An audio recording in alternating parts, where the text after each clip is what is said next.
మూడవసారి కేంద్రంలో అధికారంలోకి వచ్చిన బీజేపీ జమిలీ ఎన్నికల పేరుతో దేశంలో అధ్యక్ష తరహా పరిపాలన తెచ్చేందుకు బీజేపీ ప్రభుత్వం తీవ్రంగా ప్రయత్నిస్తోందని, భారతదేశ రాజ్యాంగాన్ని గౌరవించడం లేదని సిపిఎం పార్టీ జిల్లా కార్యవర్గ సభ్యులు ఎం తిరుపతిరావు ఆరోపించారు. పార్వతీపురం జిల్లా కొమరాడలో సిపిఎం పార్టీ సభలను నిర్వహించింది. ఈ సందర్భంగా సిపిఎం పార్టీ జెండాను ఆవిష్కరించి గౌరవ వందనం సమర్పించారు. అనంతరం జరిగిన ఎన్నికల్లో సిపిఎం పార్టీ కొమరాడ మండలం కన్వీనర్గా కొల్లి సామమూర్తిని ఏకగ్రీవంగా ఎన్నుకున్నారు.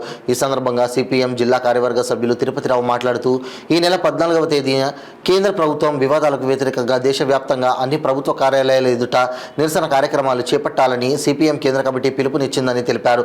ఈ కార్యక్రమంలో నిరుద్యోగం, అధిక ధరలు, పోలవరం సమస్య, జమిలీ ఎన్నికలకు వ్యతిరేకంగా నిరసన కార్యక్రమాలు కార్యాలయాల ఎదుట చేపడతామన్నారు. ఈ కార్యక్రమంలో సిపిఎం నాయకులు తిరుపతిరావు, వాకాడ ఇందిర, సింహాచలం, కొల్లి సాంబశివరావు, కార్యకర్తలు తదితరులు పాల్గొన్నారు. ఈరోజు కొమరాడ మండలంలో సిపిఎం పార్టీ 3వ మహాసభలు జరిగాయి. ఈ సందర్భంగా గత 3 ఏళ్ల పాటు జరిగినటువంటి కార్యక్రమాలన్నీ కూడా సమీక్ష చేసుకొని భవిష్యత్తు ఉద్యమాలకి, పోరాటాలకి సన్నద్ధం కావడానికి నూతన కమిటీని ఎన్నుకోవడం అనేది జరిగింది. 9 మందితో నూతన కమిటీని ఎన్నుకోవడం అనేది జరిగింది.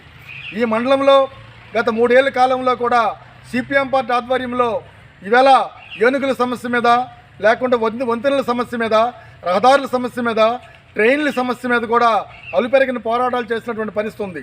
ఇక్కడ ఉన్నటువంటి బూర్జువా పార్టీలు అనేక మంది కూడా దీన్ని ఎక్కడ పట్టించుకునే పరిస్థితి ఎక్కడ ఉన్నటువంటి పరిస్థితి లేదు. సిపిఎం పార్టీ నికరంగా నిలబడి ప్రజల పక్షాన ప్రజా ఉద్యమాలు చేస్తుంది. గతంలో ఇంటింటి సిపిఎం పేరుతోటి ఇక్కడ అనేక ఉద్యమాలు చేయడం జరిగింది. అలాగే గిట్టుబాటు ధరల మీద ఉద్యమాలు చేయడం జరిగింది. రోడ్ల సమస్యల మీద ఉద్యమాలు చేయడం జరిగింది. ఏనుగులు నష్టపరిహారం కూడా ఇవ్వాలని చెప్పేసి ఫారెస్ట్ ఆఫీసుల దగ్గర కూడా ఉద్యమాలు చేసినటువంటి పరిస్థితి ఉంది.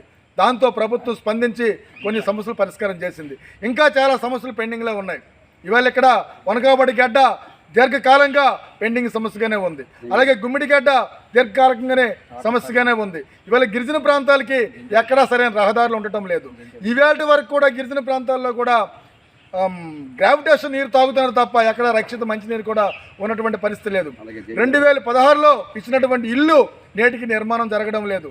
ఇవాళ కేంద్ర ప్రభుత్వం కానీ, రాష్ట్ర ప్రభుత్వం కానీ గిరిజనుల పట్ల నిజంగా ప్రేమ ఉంటే ఖచ్చితంగా గిరిజనులు ఇల్లు నిర్మించుకోవడానికి 5 లక్షల రూపాయలు మంజూరు చేయాలి, వాళ్ళకి ఉచితంగా ఇచ్చుకు సరఫరా చేయాలని చెప్పేసి ఇవాళ సిపిఎం పార్టీ డిమాండ్ చేస్తుంది.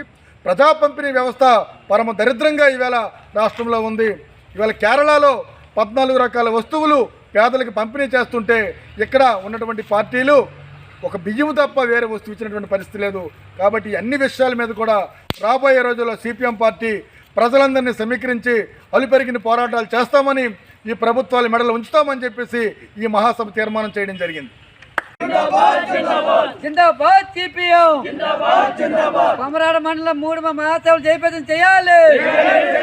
కొమరాడ మండలంలో సిపిఎం పార్టీ 3వ మహాసభలు జయప్రదం చేయాలి. జిందాబాద్ సిపిఎం. కేంద్రంలో 3వసారి అధికారంలోకి వచ్చినటువంటి బీజేపీ పార్టీ ఈరోజు దేశంలో జమిలీ ఎన్నికల పేరుతో అధ్యక్ష తరహా పరిపాలన తీసుకురావాలని చెప్పేసి తీవ్రమైన ప్రయత్నాలు చేస్తుంది. ఈ భారతదేశ రాజ్యాంగాన్ని ఏ కోశాన్ని కూడా గౌరవించడం లేదు. మన రాజ్యాంగం లౌకిక రాజ్యాంగంగా ఉంది. ఈ రాజ్యాంగంలో ఫెడరల్ వ్యవస్థ ఉంది.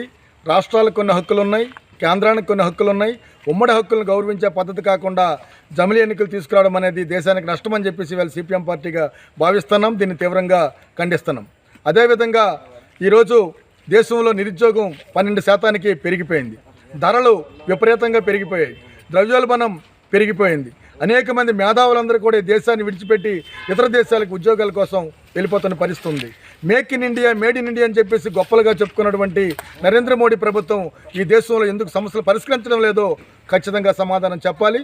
అందుకోసం ఇవాళ సిపిఎం పార్టీ కేంద్ర కమిటీ ఈ ప్రభుత్వ విధానాలకు వ్యతిరేకంగా రేపు 14వ తేదీన దేశవ్యాప్తంగా అన్ని ప్రభుత్వ కార్యాలయాల దగ్గర నిరసన కార్యక్రమాలు చేయమంది. దానిలో ఖచ్చితంగా రేపు 14వ తేదీన అధిక ధరలు, నిరుద్యోగం, పోలవరం నిర్వాసితుల సమస్య, రాష్ట్రాల హక్కులు, జమిలీ ఎన్నికలకు వ్యతిరేకంగా ఈ కార్యక్రమం చేపడతామని చెప్పేసి, ఇది కానీ ప్రభుత్వం వెనక్కి తీసుకోకపోతే, సమస్యలు పరిష్కరించకపోతే భవిష్యత్తులో తీవ్రమైన ఆందోళన చేస్తామని, చేపడతామని, ప్రజల మద్దతు కూడగడతామని చెప్పేసి ఈ ప్రభుత్వానికి హెచ్చరిక చేస్తున్నాం.